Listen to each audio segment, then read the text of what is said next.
Okay, hello again, and welcome to this evening's presentation.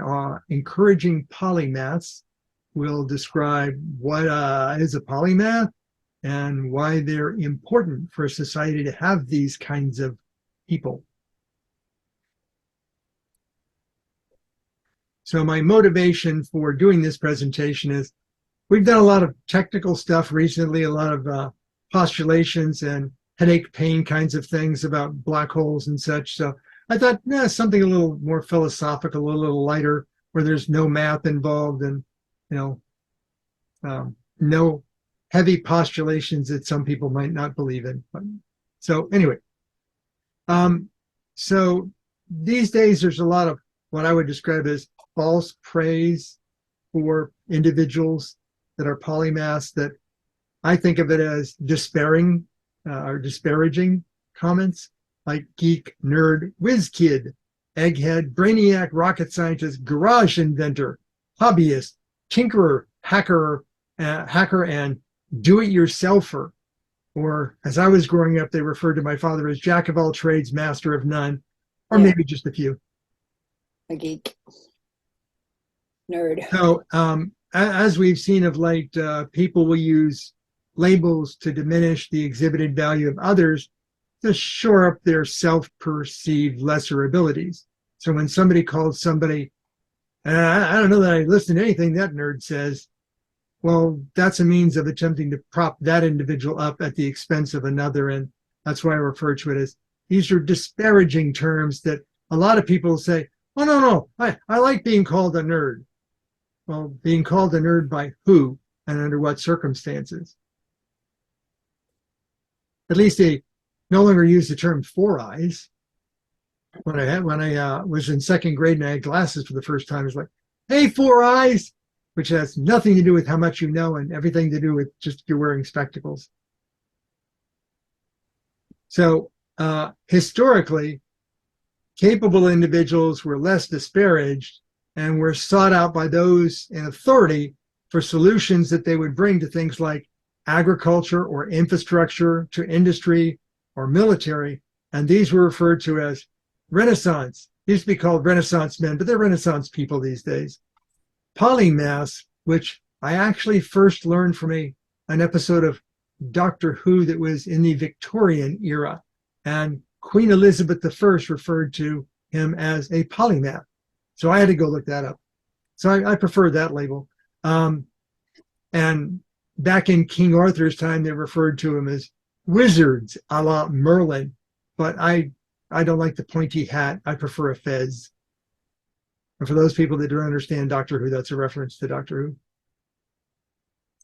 Who. These are individuals that have an insatiable curiosity, and that's the spark that drives their behavior. Downward social pressure diminishes their desire for advancement. So if you can berate someone by basically identifying them as knowing more than you do, then they may think twice about learning more, or at least exposing to other people the fact that they know more things. The planetary population is lacking a large number of polymaths. They're in the decline. There are niche pockets like electric vehicles and rocketry and robotics and artificial intelligence and national science labs, particle accelerators and such. Some industries need them for the chemistry and the physics, but in general, this population of multidiscipline, knowledgeable people is graying out. So this presentation is my small effort to grow the population of polymaths. So where does the term come from? If you break down the term, poly meaning multiple, and math as in maths, or multiple areas of discipline. If you spend some time with people from the UK, they won't refer to it as math, they'll refer to it as maths, as in multiple disciplines. So a person who knows their maths is a person who might know multiple things, not just mathematics. But today we'll describe polymaths as not only knowing lots of stuff about the basics of math and physics and electronics and science and literature. Literature has to be in there too, as well as language and philosophy, politics. But also today it would be computers, software, artificial intelligence, quantum mechanics. And they not only know these things, but they can also, in some ways practice them and promote the advancement of them. So a polymath is an individual versed to a varying degree in a variety of areas, to a varying degree in their practical application and in the advancement of it. These are learned, experienced communicators, teachers, and doers. They're likely not socially adept. They're not into trendy things, maybe not sports aware, because that stuff is just too fleeting. They're more interested in stuff that is either advancing, that will stick around for some time, or has already been proven out, and so it forms the basis for other things. Mauro, yes. I'd like for you to add a little bit more on your definition. You forgot one of the important things, art. On your definition's missing art, and the big ones there were artists and physicists. The physics I got covered. The art I left out. Yes. I should have remembered STEAM. It's not just STEM, it's STEAM. So the other distinguishing characteristic of a polymath is they have no self-imposed constraint on learning more about more. So if they're curious about something, they will, do the research, investigate it. Maybe not as much as some of the ones that they did back in the 16 and 1700s, like, how do you study human physiology? You pay a guy to go dig up bodies. Yeah, no. Or you work with people that you know in the government that like the services you provide them, and they provide you with bodies. So they'll start with what they were taught formally. So they all had, some form of basic education, however that occurred back in the day. And they take what they've learned and what they experienced in their careers and life experiences and use that as stepping stones to grow their knowledge and to advance what they know. So they have no self-imposed barrier on creating their awareness of what's around them, their knowledge of it, and their abilities to interact with it and process it. They tend to prefer entertainment content that is technologically and socially progressive. So they're apt to study, the politics of how you make a society better, science fiction. They may be termed futurists. They may be looking for advanced environments in the future where there's solutions to the problems we see today, but not so much to dystopian kinds of science fiction, because they're not the kind of people that would want to see that happen. So there's a lot of specialists in the world, but what specialists lack is essentially a broader set of topics. A specialist, a very knowledgeable individual, may be knowledgeable in a small number of skills, but when you broaden it out, their knowledge is not inclusive of other areas, but they may have a very deep set of knowledge on a specific set of areas. Or it may be people that are trained, they've been trained to know certain things about certain technologies or physics or et cetera, but don't get them outside that area because they haven't covered that and don't know about it. But if you're a polymath, you would be itching to learn about it.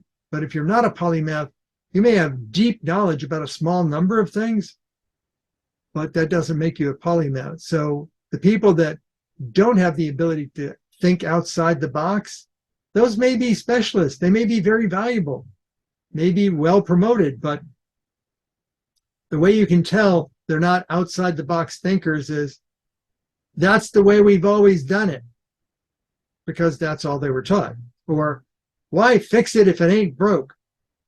Because you want to make it better, and to make it better, you have to risk failure. So to avoid risking failure, it's good enough to make money off of it. Don't touch it. Okay.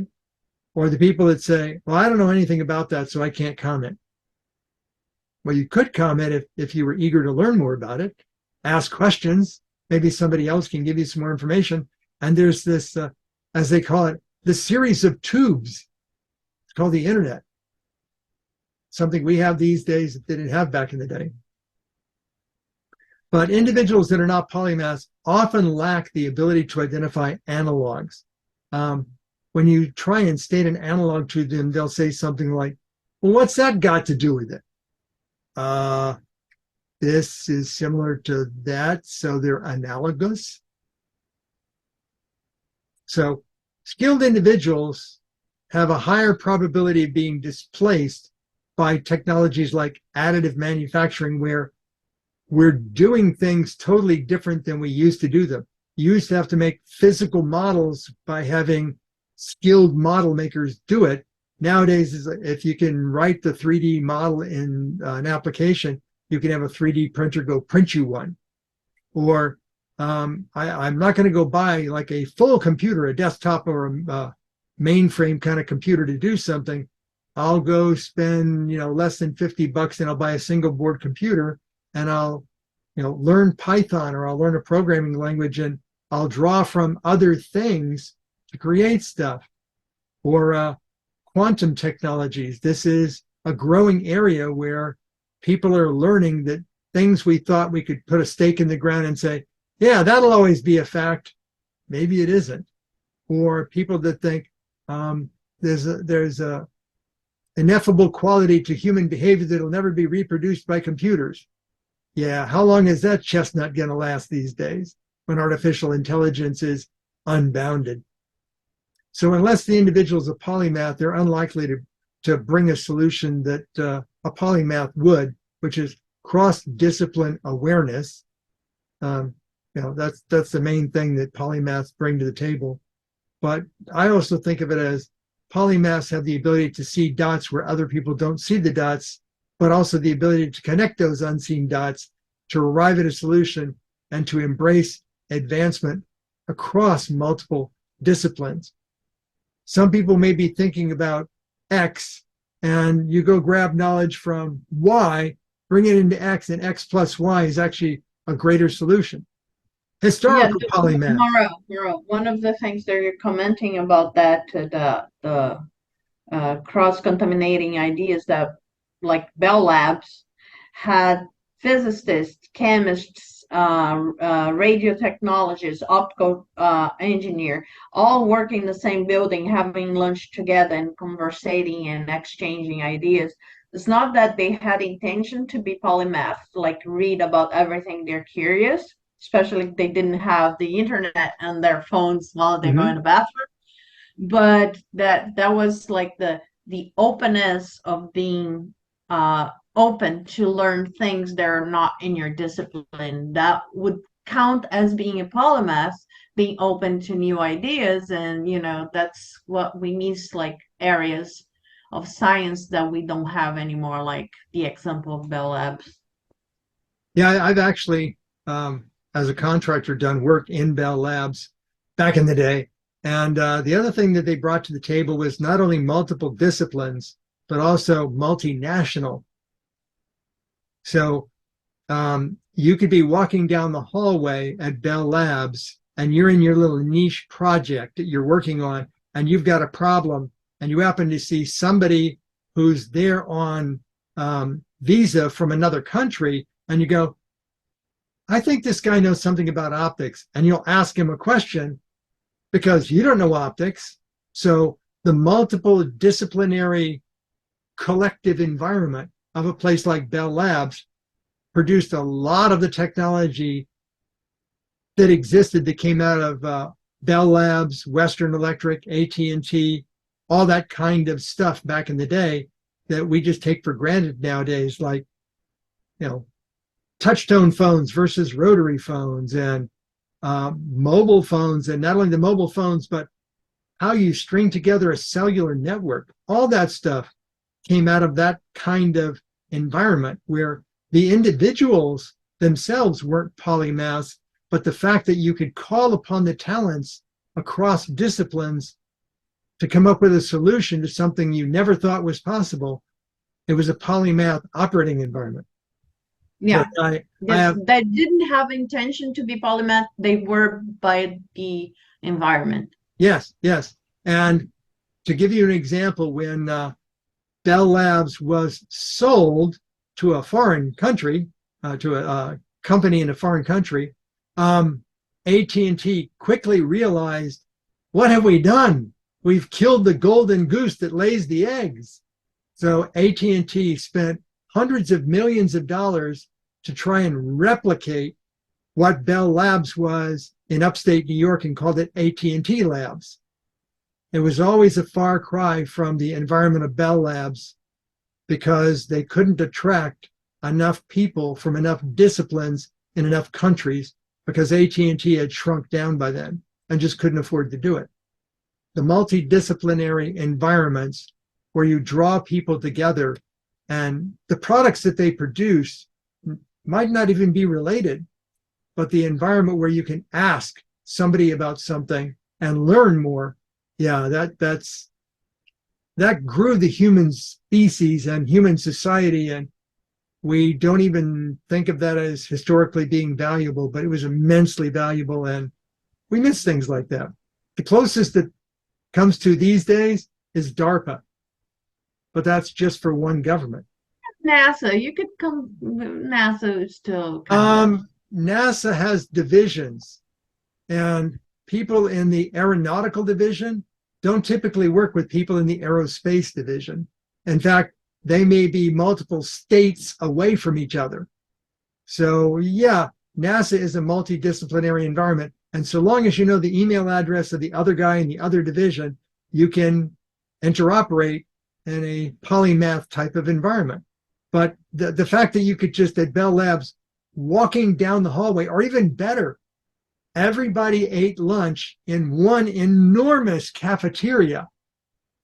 And they made the prices of the food really cheap because the idea that you could be sitting at a table at lunch with somebody and you're talking about your project and they're talking about their project, and you see where the two intersect and you come up with a solution. Just that creative environment is something that doesn't get as much respect these days, and we need it back desperately. Yeah.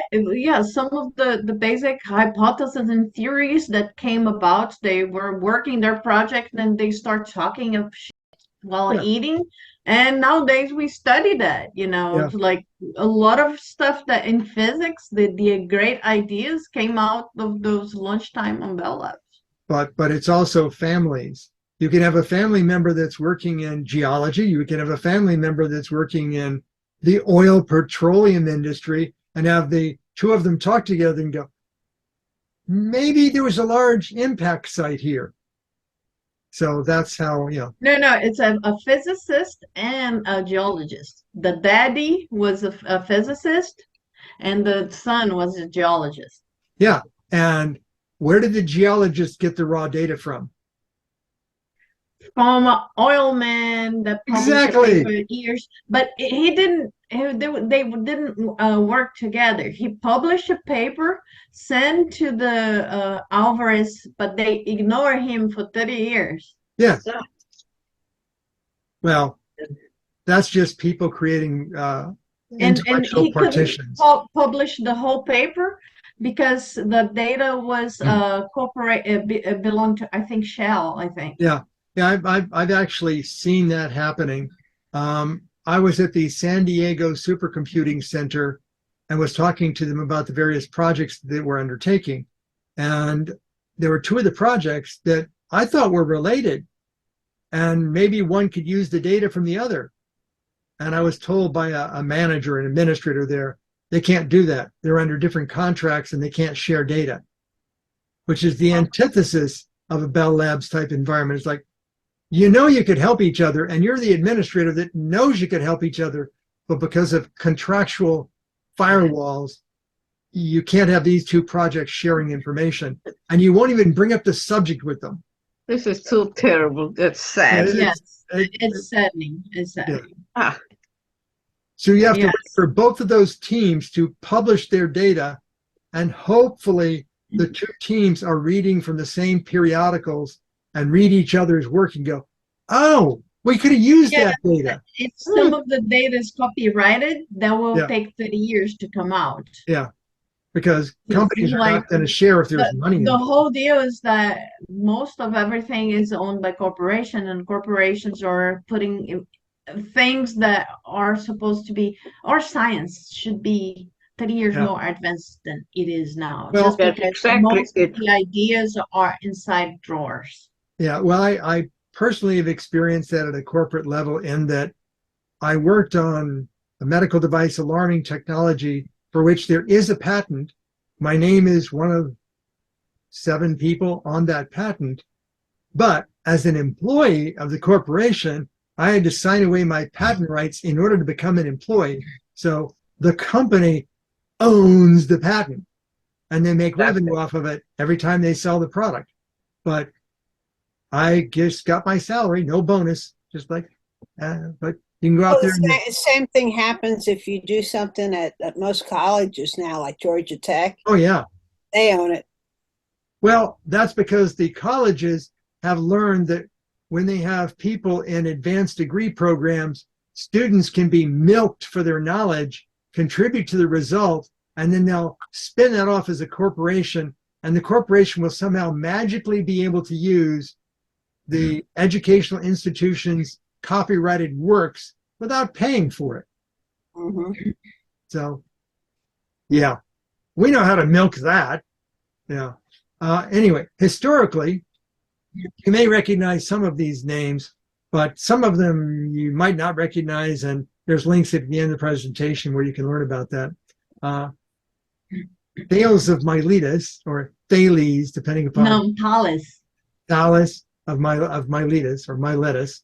Thales de Miletus. Mhm. It's all Greek to me. Ha ha ha. Anyway, I first learned about him from the original Cosmos series because Carl Sagan brought him up as a really smart guy who invented a lot of the stuff that we wouldn't have gotten anywhere without it. A lot of the concepts for how you measure and build things came from him. So the fact that not only did he create these tools, but he shared them with anybody that he thought could use them, taught people about them. So it's not only the fact that he was a polymath, but documented what he did and shared with others at no cost. Archimedes did a lot of that stuff. Eratosthenes, and another guy named Al-Biruni. Like, who's Al-Biruni? You got to look him up. But yeah, he's a polymath, historically. Leon Battista Alberti, a great quote from him that really demonstrates the polymath nature. A man can do all things if he will. So there's actually nothing holding you back from learning whatever you're curious about, except your will to do so. But everybody recognizes Da Vinci and Galileo as polymaths. One you might not recognize is Leibniz. Yeah, the guy that had the tussle over calculus with Newton. Yep. But these were noteworthy polymaths. Now, the ones that are easily recognizable are Ben Franklin. Yeah, he always knew a thing or two about a thing or two in business, literature, politics, social behaviors. Like, there was no boundaries to what this guy would find curious and learn about. But there's also another guy named Thomas Young, about the same time frame, who studied. He was the first guy to do the optical slit experiment, but he just didn't understand the ramifications of it. So you can look up Thomas Young. People that have studied American politics know Thomas Jefferson. Not only did he advance a lot of things, he made a lot of money off of it. So some say he wasn't so much a polymath as a dilettante, and we'll get to what that distinction is. But I would put Hedy Lamarr in the category of polymath. Yep. That woman was intelligent, clever, and would come up with solutions that were definitely not in her area of expertise just because she'd go well, this has got to do with that, and therefore, if you think about this when you're thinking about that, you can do that. So you wouldn't have Wi-Fi without her. You wouldn't have Bluetooth without her. You wouldn't have some of the ability to protect radar without her. And there is one more that it's from the Benjamin Franklin time. Benjamin Banneker, Yes. the African American Yes, Ben polymath. Banneker that we actually did a presentation on. Yes. Yes, I accidentally left him out. Yes, he should have been in here because he was a guy that was curious about everything, learned about everything, applied it, and was willing to share it all. And he learned by himself, so it's not just he was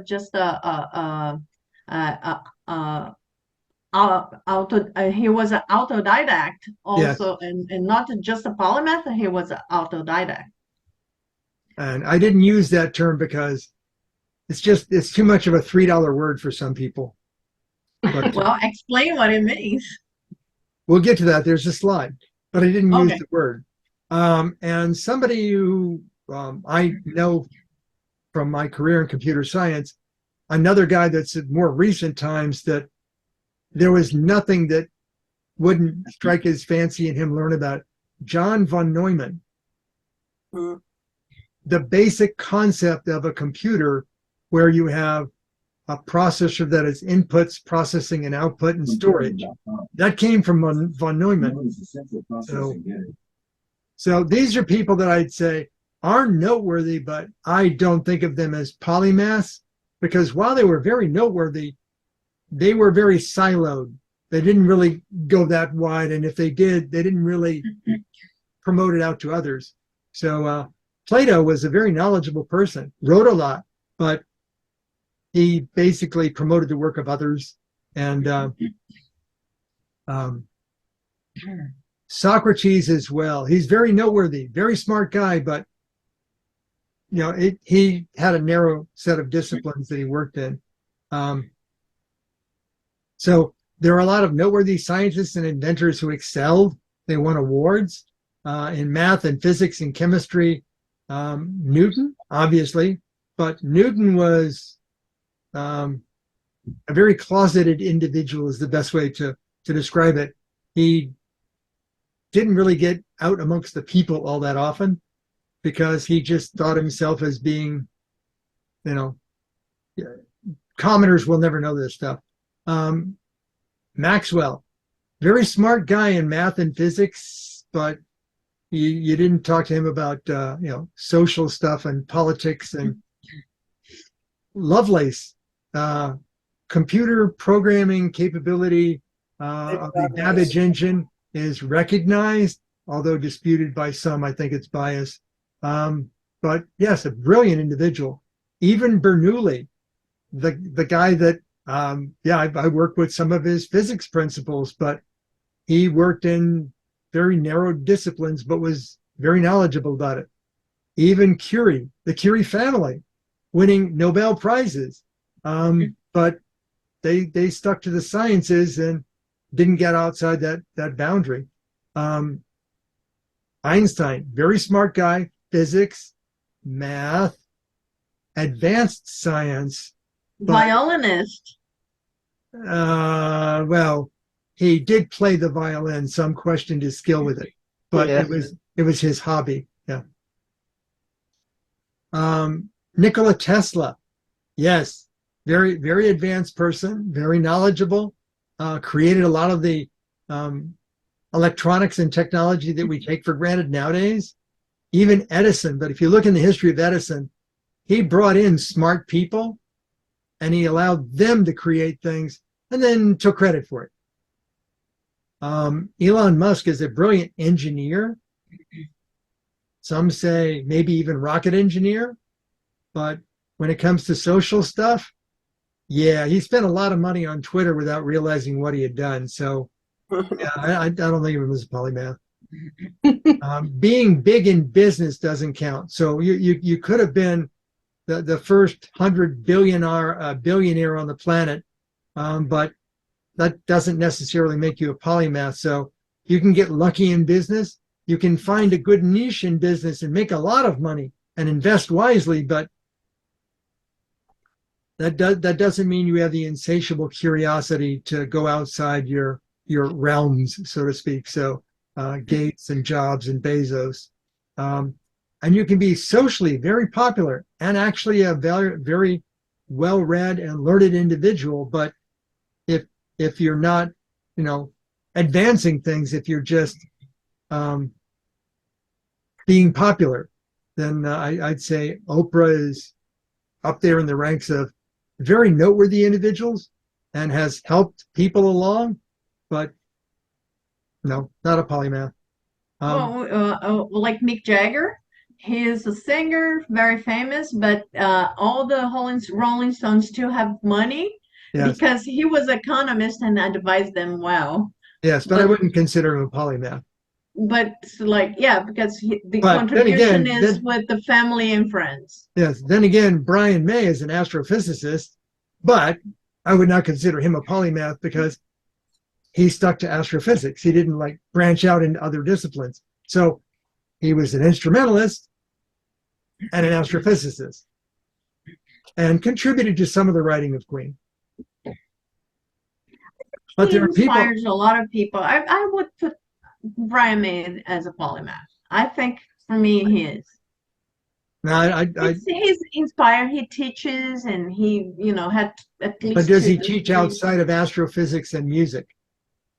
No. See, that's okay. You've gone outside of one niche. You've got another one that's basically your hobby, your entertainment.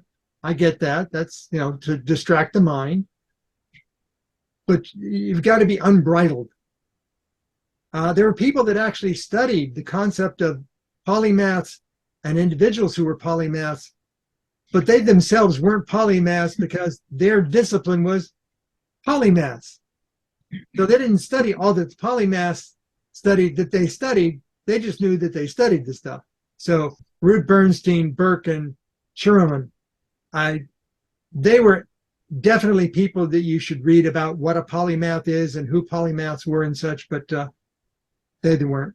But and simply because somebody has a high IQ or can solve, a Sudoku in a matter of minutes, I don't think of them as a polymath. They're smart. They have a well-organized brain, but Gotham.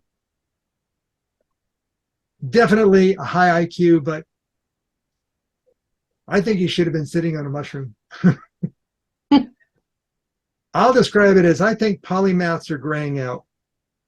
And that's just a piece of clip art. It's nobody I know. In my career, I've known a few people that were exhibiting polymath characteristics.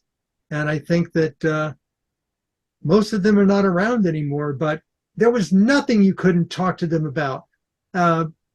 Politics, mathematics, science, chemistry. They just had a wealth of knowledge and were eager to share it. And not only just sharing it, but contributing it to whatever you're trying to work on. So they would bridge things. So most of those are gone because I'm getting up in age and they were before me. I don't see a lot of, even the people that you see on social programs, people that you might see on, one of the 11 p.m. shows on broadcast TV. You'll see Neil deGrasse Tyson on there, who is an astrophysicist. He's got a PhD.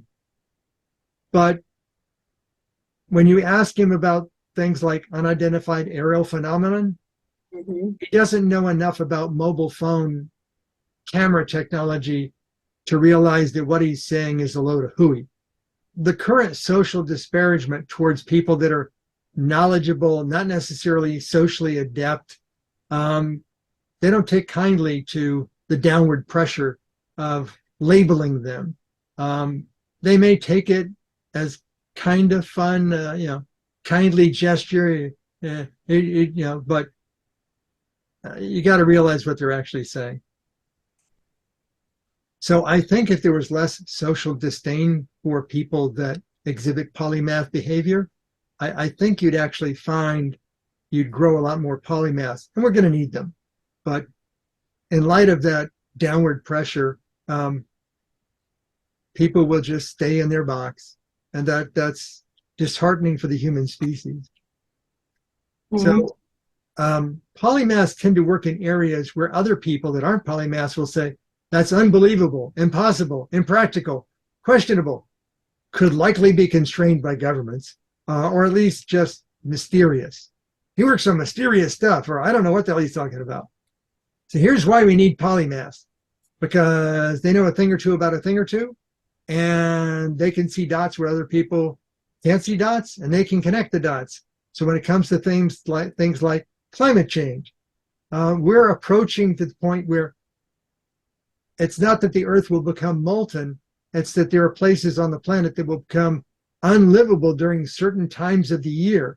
Like in the Middle East, there are places well above 130 degrees Fahrenheit during the hottest periods. It's not that you can't go outside, you stay inside in the air conditioning.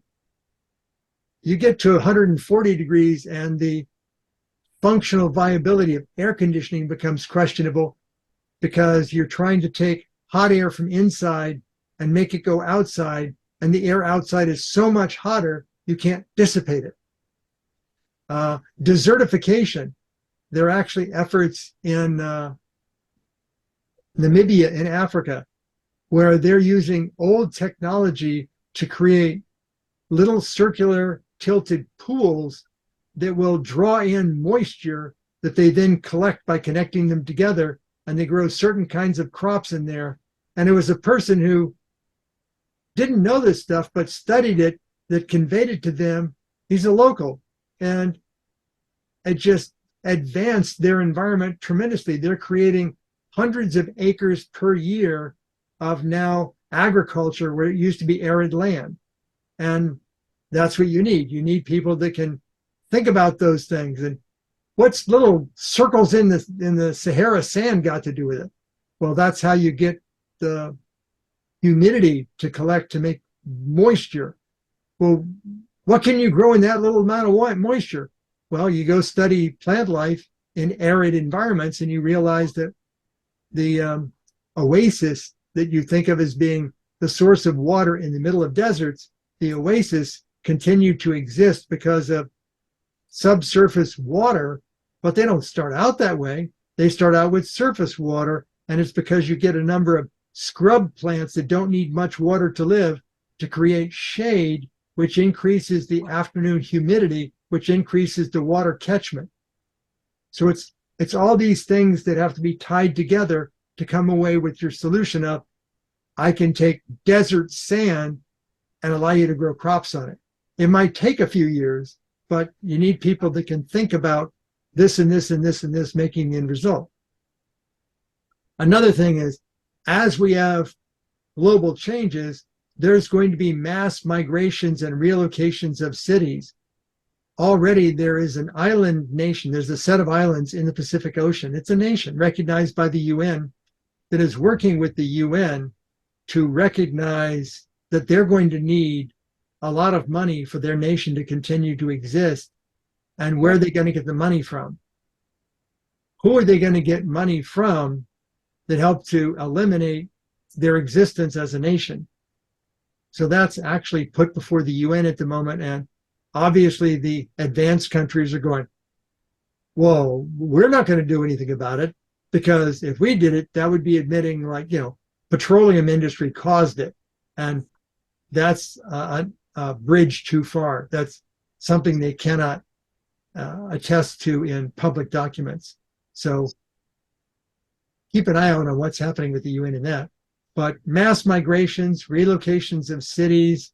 In Bangladesh, they're moving shoreline cities inland multiple hundreds of feet per year because the water level's rising. They have a very gently sloping shoreline. So every year, the shoreline creeps up by hundreds of feet. It doesn't go out after the tide. It stays up there, because if the water level rises even by a fraction of an inch, it'll run inland. So you got to figure out how to deal with that. And as you get desertification, food. You've got to find ways to take that land that used to grow crops and continue to grow crops on it. Otherwise, you're going to be constraining your food sources. Potable water. As desertification occurs, you're going to need to find a place to find water. As you know, if we don't get the EV revolution changing cars and industry, we may be looking for more breathable air. So how do you take air that's unbreathable and make it breathable without it costing a world fortune? What if we suddenly realize that there's a meteor or a comet headed our way? Oh, we'll just nuke it. What if we realize it's a rubble pile? That's not going to stop it. So we need people to come up with solutions that may not involve nuking things, may not involve explosions. It may involve lasers. It may involve, I don't know, mirrors. But we're going to need people that think outside the box to come up with something that doesn't have side effects. If we want to become a multiple planet species, we're going to have to do something better than chemical propulsion. If we're going to go really a far distance, we may have to think about advancing the technology to create gravity fields and how to modify them. And we may eventually someday get to the point where we talk about interspatial transportation. Oh yeah, I did a presentation on that, but not those wormhole things. That's just not it. And we may find that the extraterrestrials we initially find are benign, beneficial, and helpful, and maybe a bit standoffish like Vulcans. But we may also find that they're in the conquering mood because they're not as advanced as we thought they were. So we may need to rapidly advance technology at a planetary level, kind of like we did during the growth of military technology for World War II, necessity being the mother of invention. But without polymaths, you'll never be able to do these things. You might, toss it over to a group of specialists and they may come up with something, but your likelihood of coming up with something that's going to save you from these catastrophic events such that the species continues to exist on this planet is probably going to come out of a group of polymaths. So I learned about this one a long time ago in a particular TV program.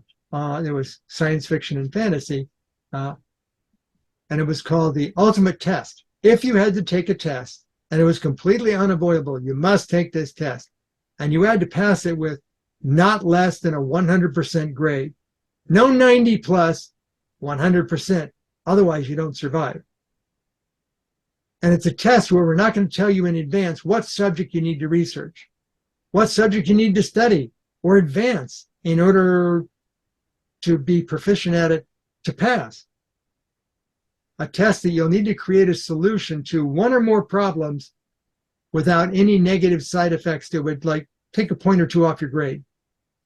You can do things like, I'm going to save the planet, but 1 billion people will have to die. That's not solving the problem. Something that you may have never thought of, not ever likely considered, or something you might be completely unaware of. Some new aspect of physics or science or technology that, I didn't know that's what quarks actually do, because we've never had any observational evidence down at that level. And the time to provide your answer would be short. The test duration would be unknown in advance. So it won't be like, you've got 2 hours to do your SAT. No, this will be like, we have a problem. The comet's going to hit us in 2 years. What you going to do? So a group of specialists probably won't come up with, what the outside of the box thinking. A group of polymaths would be your best hope. And the larger the number of polymaths you have at your disposal, the better your chances of coming up with a solution. I'll give you an example. People talk about the star Betelgeuse going supernova. In our lifetime, when it goes supernova, the actual destructive wave probably won't make it to Earth. However, the gamma radiation burst is likely to, within the next 100 years, make it to Earth, if Betelgeuse has already supernovaed. But we won't know that for maybe 100 years. So by the time we actually know it took place, we may not have even 100 years before the effects start to accumulate on our planet And while it might not destroy the planet itself, it may strip away enough of our atmosphere to make certain parts of the planet uninhabitable. Because the Earth rotates, and if you have a shock wave of gamma radiation that passes by the Earth in 4 hours, there'll be 4 hours worth of rotation of the Earth's 24 that won't be inhabitable for a while, because all the life, all the vegetation will have been killed off. And not good. So who are you going to ask to help save you through that? We're going to put up a giant mirror. I don't know. Gamma radiation will pass through a mirror. Here's an extrapolation. If we were to do nothing, or we were to continue the social disdain for polymaths, then it may be that polymaths will start to separate themselves on our planet from people that aren't polymaths. If you have a genuine polymath that is worth $50 billion because he just happened to have a background in finance and he invested in the right place at the right time, he may say, you know, I'm going to find some open land in Australia.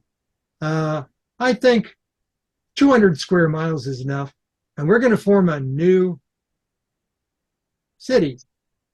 And I'll invite everybody that I recognize as a polymath or can qualify as a polymath to that. So instead of having a building that's like a Bell Labs, you would have an entire large city that's like a Bell Labs. There would be enough knowledge and learning in that area that it could advance the planet rapidly. Eureka! Yeah, Yes. but if you have something like Walden Pond, you know, who's going to take out the garbage? What Everybody- garbage?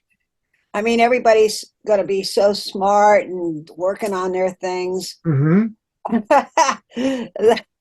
Who's gonna do the ordinary survival things like taking out the garbage and washing dishes and laundry? And I see it as a false pretense because, like I said, I did do some work at Bell Labs, and there were people that did the janitorial labor. There were people that cleaned the bathrooms. There were people that prepared the foods. And you know what? The people that were getting the food were very happy to engage in conversation with the people preparing the food. And the people that were preparing the food polymaths? were very happy to engage in conversation with the people that were there working. So I see it as, yes, we do need people to do, I'm saying mundane things is kind of dissing them. I think of it as, yes, we need you to do that. And you should probably be paid a living wage to do that. So yeah, I think they're needed. I think they're beneficial to the overall solution. So I don't see that there's a problem there.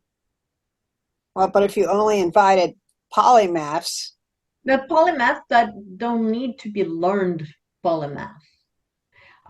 So there's my There- example. I have interest in many things. I have a college degree, but when I arrived here in the United States, I work in car wash. I bus stables. I was waiter. I was housekeeper. I was office cleaner. I did all that. I think that given the opportunity, you'll find that people that you've never thought of as being polymaths actually have polymath tendencies, but they've never expressed it because they didn't have enough confidence in themselves to Or learn more, chance to or do more. economical money to go and study, but they like to read and learn. Yes. And nowadays with the internet, if they have internet access, who knows what they're going to learn in their own time. I have personally experienced that polymaths tend to not hang out with Luddites. So if there's somebody that can apply a backward pressure or avert actions to the advancements that you're trying to achieve, you tend to not hang out with them. there goes Or to coin a phrase from Arthur C. Clarke, sufficiently advanced technology is indistinguishable from magic. And Right. some people fear magicians. So let's go around full circle back to wizards. On the sci-fi series Babylon 5, there were these people that they thought of as wizards. and the leader was named Elric, and he was a technomage. And technomage is kind of a contraction of technology magician. J.R.R. Tolkien had a phrase that Elric actually quoted on Babylon 5. Do not meddle in the affairs of wizards, for they are subtle and quick to anger. Don't mess with a person that knows a hell of a lot more about a hell of a lot more than you do. So I'm thinking that maybe back in the day, we had the people that were up and coming, and they clustered together, and they created their city, and their city had advancements in all aspects of society, not just math and science, but politics and finance and industry and all these things. And maybe that's where you get a place like Atlantis. Is Atlantis might have been the Earth's first technomages. Or just think of it as a city that was the equivalent of Bell Labs back in the day. How much technology would they have access to? Well, only what they were limited by, what they could create. So I don't think they created transistors, but pumps maybe. So they could help out in agriculture and industry, pumping things, tanks and pressurizing and lots of stuff they could do. But given another few hundred years after that, who knows what they would have achieved if a giant wall of water hadn't washed them away. That, and without a sufficient quantity of polymaths, the human species is less likely to pass the ultimate test. So as individuals, what can we do to increase the number of polymaths? Well, start by showing a disdain for those who discourage polymath behaviors at all ages, genders, nationalities, political leanings, and socioeconomic backgrounds. So when you see somebody taking an interest in something, and somebody says, don't mess with that kid, wait until you're older. Yeah, you may have just stemmed a polymath. Or, you girls should be going and playing with dolls. You shouldn't be playing with telescopes. Like, yeah. That's the adult you should be showing disdain for. You should be encouraging all individuals, regardless of anything, from learning whatever they want to learn. And do encourage the people that you see polymath behaviors in to realize that everything is learnable and eventually nothing is impossible given sufficient effort. It only took us 10 years to get to the moon, but it took us several hundred years to create the foundational math, science, and technology that actually got us there. And as an individual, resist those social stigmas, labels. If you're more curious, become more knowledgeable and share it with others. I knew somebody who was a lawyer, a very skilled lawyer. He's a criminal attorney. And he would not have computers in his office back in the day.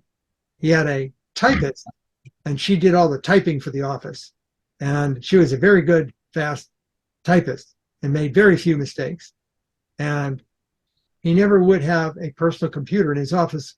Who needs those? What are those useful for? I can't think of a reason for having it in my office. He retired, and because his son was into computer science and programming and running computers, a bit of that rubbed off on him when his friends were into email. This is well before social media. His friends were into email, but he couldn't communicate with them because he didn't have any computer skills. So he taught him email. He taught him web browser. Eventually, before he passed away, he actually became the resident computer expert in his block of friends in his senior citizens neighborhood. So if you remove your own imposed shackles or your socially imposed shackles, who knows what you can learn? Who knows what you'll know tomorrow? You may find that if you don't think you know something, well, that doesn't stop you from learning it or knowing it. There's a thing out there called the internet. I know people that have learned programming languages that wasn't their career chosen expertise, but they've learned programming languages. I know people that have learned other languages, actual human spoken languages. So there's no And boundary. artificial languages too. Yes, or even artificial intelligence. There's technology that didn't exist when you were born, but that doesn't stop you from learning about it today.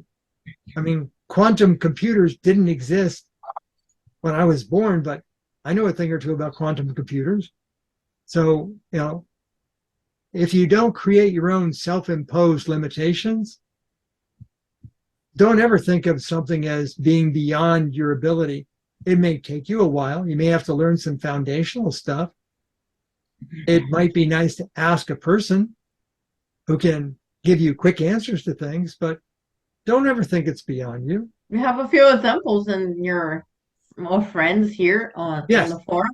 They're Yes. learning new languages. Some are learning computer language. Some Yes. are learning physics, and some Yes. are learning Spanish. Yeah, Yes. well, we have a few examples of, and one And of the things, sometimes it just rubs off on you if you hang out with the right people. yes. And what is cool is that in our crowd is not just, oh, I cannot learn that. It's like, oh, I'm too old. Or our crowd is like, I'm never too old to learn. Yes. I'm never, too girl or too boy to do that. Yes. Or, So in conclusion, polymaths are distinct from specialists. I definitely have respect for specialists. They have skills, and I want to learn some of those things. Polymaths are outside the box thinkers and doers. Polymaths were once well respected by general populations, and they relied heavily upon them, as witnessed by some of the advancements that Da Vinci brought to his nations that he worked with. Polymaths are in decline primarily due to social pressures and because they're aging out. If you don't create more, eventually we all age out. Problems are going to come along for the human species for which polymaths will definitely be useful, if not necessary, for the continued existence of human species. So promote them. Show disdain for, here you go, dilettantes. These are individuals who acquire skills only for themselves.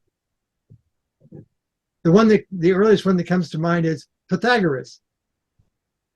Pythagoras thought the dodecahedron, a 13-sided solid, was something too advanced for the common person to learn and be aware of and utilize.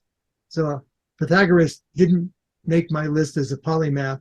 Yes, he was a knowledgeable individual, but because he showed so much disdain for allowing other people to learn what he learned, I kicked him off the list. And you've also got to show disdain for Luddites. If they're the ones willing to throw their sabot into advancements, you can look up the history of what a Luddite is and find that. Yeah. Have you seen anything in a TV series called Extrapolations? no. I haven't seen Extrapolations. I've seen James Burke's Connections, both generations of that. Yeah, that was. I get a lot of my dots from where people can't see the dots and connecting the dots, courtesy of James Burke. He instilled that in me. Yeah, I like that. Yeah. Especially when he, the second season, when he went into the cultures, how cultures spread. Yep. So on. Well, But Extrapolations projects what could happen with climate change over the years, and it puts has situations where people are, trying to breathe some oxygen and plant find seeds that are drought resistant, and the life on Earth is dying out, like the whales and stuff. It's kind of interesting, and that it has just a little series of stories on that, but the fact that it projects in the future and it's cross disciplinary is interesting. So if you get a chance to see some of that, Yeah, as astronomers and people performing education of others in astronomy, people are always thinking so far out that they think about the end of the earth will come when the sun engulfs the earth and cooks it. No. That's billions of years away. Or when the Andromeda galaxy will consume Milky Way. No, that's billions of years away. There are things that are literally less than 200, maybe closer to 100 years away, and that is desertification of major areas of the planet, temperatures where it's just not, you can't go outside. When we have to create cities that might be underground because the surface in certain places is just uninhabitable, either from pollution or temperatures, or, you know, there may be places where you can't have a city unless you bring the water in. And I remember years ago, people trying to say, what if we towed an iceberg to Africa? Yeah, go figure out how much effort it would take to do that. Well, see, if you did the interspatial transportation, you could just transport the iceberg to the middle of the Sahara. Or maybe chip up the iceberg and dice it up and spread it equally. So I think of it as there's a little bit of polymath in all of us if we allow it to become unleashed. So I think people sell themselves a little short. I think that the human species does have great curiosity. Otherwise, we couldn't be where we are today. So even if only 1/10 of 1% of the planet exhibits polymath behavior, that's still certainly hundreds of thousands, if not millions of people that could help us out if we need it. They just need promotion to recognize their skills. Do I think of myself as a polymath? That's really for other people to decide. I rarely find that anything is uninteresting, except for maybe certain aspects of sports, but I enjoy the physics of it. I'm considerably self-taught, or as Helen refers to it, autodidactic. But to paraphrase Ben Franklin and or Mark Twain, depending upon how you read your history, and not that I'm anywhere near their equal, he was self-taught hath a fool for a teacher. On that subject, I'll quote another guy that I really like, the late, great Stan Lee. Enough said. Enough said.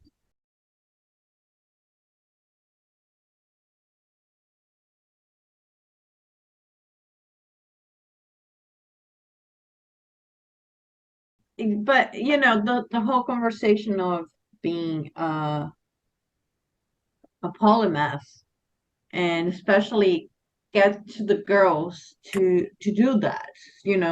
Things are getting better slowly, but I can see the progress going, because now we have more girls going to areas of science, of math, and physics, and that it comes from examples of people, allowing them to see examples of people who were the first ones to do it.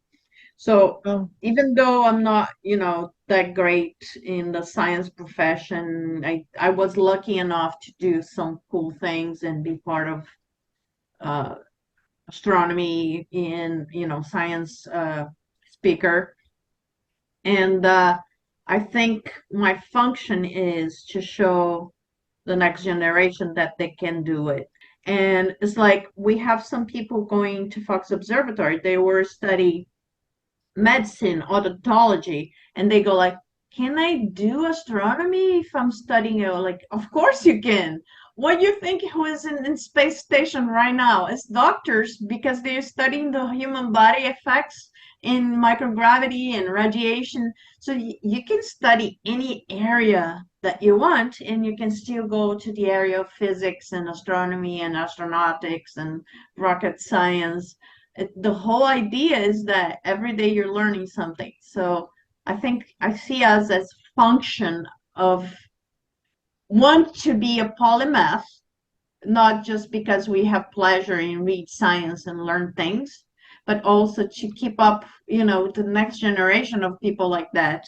So one point is let's exchange idea. Let's allow people exchange idea without being afraid of, asking stupid questions. There is no stupid questions. If you have a question, just ask it and learn it.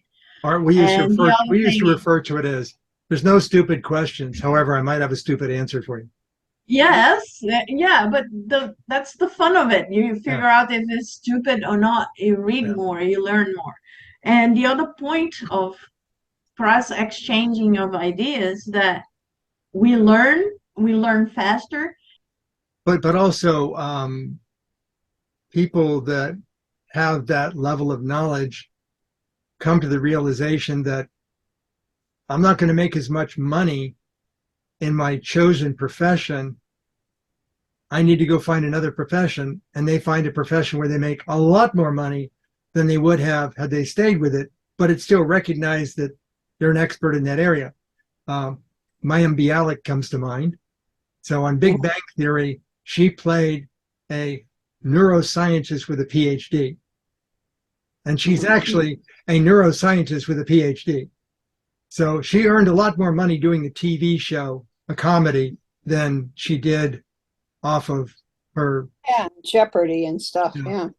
Yeah. Another one that she was an actress that starred in the New Adventures of Lois and Clark back in the day with Dean Cain. She had a PhD in mathematics, but she was an actress. Yeah. Because she earned a whole lot more money that way. You never know what you can be until you try. And even if you end up doing something else, is just don't stop learning. Learn Never for stop enjoyment. learning. Never stop learning. Learn for enjoyment. So anything else about tonight's presentation? It was short, very short. Oh, for you. I meant for it to be short, not enormously short, but short. I meant for it to be not a lot of technical gobbledygook. I meant for it to be like reassuring of society that we do have a hope if we would just allow ourselves that latitude to do that. So I think of it as positive. It's great. I loved it. If we hold off on people conveying ideas until they're scientifically grounded in observable, provable, multi-peer-reviewed facts, you're missing out an entire aspect of us growing knowledge. And But returning to the old theme, it's really tragic, the loss of knowledge because of human selfishness. oh yes, and that's why That is that's so why I put tragic. that's why I put certain individuals in the category of dilettantes. They were knowledgeable. They did come about certain things that they either learned or created, but they were unwilling to share with others. Yes. And as long as you keep it to yourself, Useless. Useless. how much did Isaac Newton know about light that he had yet to publish? Simply because he was concerned about publishing things that people would beat him up for. So, and even Neil deGrasse Tyson thinks of it as, imagine if throughout history we hadn't decimated all the smart people throughout the years, people that we never knew what their potential was because we never gave them the opportunity to have potential. Yeah. Here we go again. Selfishness. The people in control want to stay in control, and they know their own limitations. And if somebody comes along that is more knowledgeable, more creative, more communicative, and more well-respected, that person in authority could be displaced, and you can't let that happen. Sure. I've in business over the decades, I've known bosses that would never hire people smarter than them. Yes. I actually sought out people that were damn sight smarter than I was because I needed solutions to problems and I couldn't think of everything. So it didn't matter to me. It didn't even matter to me when they went, I'm tired of working in your department. I want to go work in another department. I said, are you still staying with the same company? Oh yeah, I just want to work in network management instead of network switching. I'll sign off on the paperwork tomorrow, no problem. Sure. And other managers were like, "Are you an idiot?" I said, "He's still with the company. I can always walk down the hall and ask him a question. If I turn him off, if I say, 'No, you can't transfer. You're here as my hostage to do my bidding. Otherwise, you just go leave the company.' Like, well, then I can't talk to him in the hallway." Uh-huh. Exactly. And luckily enough, in major sizing of corporations, the people in charge that know they have to survive with less administrative staff, they know who they are. And those are the first people that get axed at the managerial level, the people that are basically just taking up space. I've known departments to lose their mid-level manager, that the department continued to exist because when they needed administrative functions, they just go ask a manager from another department to, can we borrow your administrative staff worker to do some budget work for us? We know what the numbers are. We just need somebody to put it in a spreadsheet in the right format. Yep, no problem. So, Well, yeah, departments, as I refer to it, trench workers. Departments can exist without managers. Departments cannot exist without trench workers. Somebody's actually got to do the job. Yeah. So, okay. So, anything before I stop recording? Crickets. Let me stop sharing. And I'll stop recording.